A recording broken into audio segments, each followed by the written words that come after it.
These images showed the havoc Cyclone Boris wreaked through Central Europe in September last year. 2024 saw the worst floods that Europe has experienced in over a decade. According to Copernicus, the EU's climate and weather watchdog, over 413,000 people were affected. With climate change, floods like these are likely to become more frequent. So, the question arises, are there any safeguards at the EU level to protect us from flooding? The Floods Directive, in place since 2007, says that member states must take charge of flood risk assessment and management themselves. The EU has the power to finance adaptation plans or provide financial support in the aftermath of a disaster. In France, the directive allowed for better mapping of at-risk regions and more detailed risk management plans. The Department of Earth in the south of France was hit by deadly floods which killed 15 people in 2018. An area still deemed at risk for flooding, local authorities are taking a different approach to flood protection. Instead of building dikes and other barriers to protect towns and villages at all costs, they're opting to work with nature and to let river waters flow their course.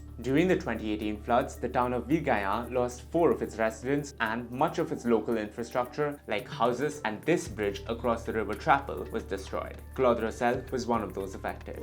La maison était située sur la partie droite et à gauche, il y avait un porche et une véranda.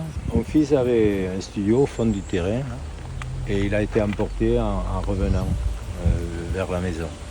When reconstruction efforts began, authorities decided to demolish buildings, including people's houses, by the Trappel's banks to allow the river to flow its natural course.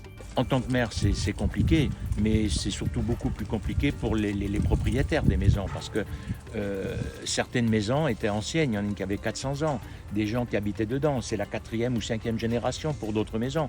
Donc, effectivement, c'est très compliqué. Many residents, including Claude, were relocated elsewhere in the town. Des fois, on n'a pas le choix. Moi, j'ai pas eu le choix. C'était là où je m'exposais à d'autres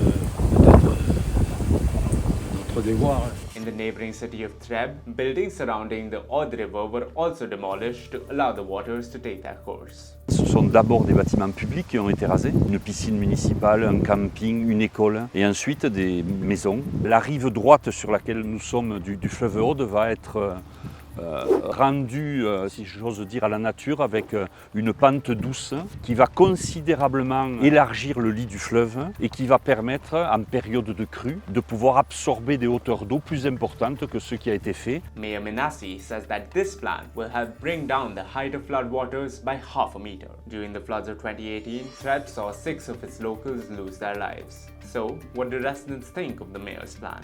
On vit constamment avec cette crainte à l'heure actuelle de recommencer. Si le niveau est beaucoup plus bas, avec moins de dégâts, ben c'est toujours ça de gagner pour nous, quoi. À moins 50, quand on avait 1m60 devant, il restera quand même 1m10.